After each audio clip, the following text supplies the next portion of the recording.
So mga tol, sumabog nga po kanina ang balita na in-announce ni former world champion Errol Spence Jr. na sumailalim siya sa operation sa katarata sa mata. Makikita nga mga tol na may benda ang mata ni Spence habang nagbibideo siya.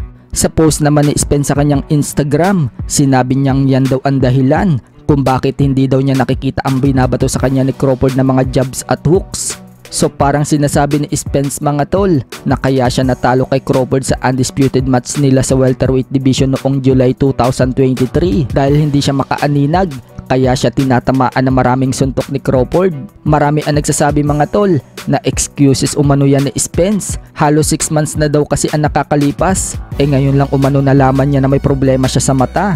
Noong una, ang dahilan umano niya bakit siya natalo kay Crawford dahil nahihirapan na daw siya sa timbang ng welterweight division or 147 pounds. Kaya nga daw sa rematch close nila ni Crawford, nagsasuggest siya na sa 154 sila maglalaban ni Crawford or sa super welterweight division. Ngayon, ang mata naman daw nito ang nire-reason niya. Kung matatandaan, ganyan na ganyan din ang nangyari noong maglaban dapat sila ni Manny Pacquiao taong 2021 kung saan na surgery din sa mata si Spence dahil sa retina issue, kaya pinull out ni Spence ang labang kay Pacquiao at si Ugas nga po ang pinalit na makakalaban ni Pacquiao. Ngayon na naman, yan na naman daw ang dahilan ni Spence, kaya marami ang nagsasabi mga tol na mukhang takot daw talaga si Spence makipag-rematch kay Crawford.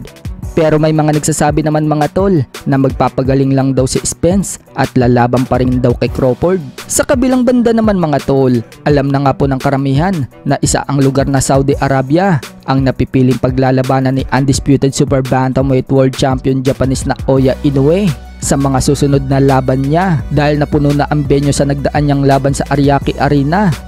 Kaya naghahanap sila ngayon ng lugar na mas malawak at mas maraming taong makakapanood ng laban. At sa Saudi Arabia nga po ang target ng promotion na idaos ang laban sa susunod. So sa latest update nga mga tol, napag-alaman natin na gusto daw bayaran si Inoue ng $69 million ng Saudi Arabia. Kung i-convert po sa pesos, halos 3.8 billion pesos po yan sa pera natin. Sobrang laking pera nga po ang ibabayad kay Inoue kung sa Saudi Arabia ito lalaban. Mukhang dito na mag-uumpisa ang pagiging superstar ni Inoue kapag naipanalo niya lahat ng laban sa pamamalagi niya sa super bantamweight division bago umakyat ng division.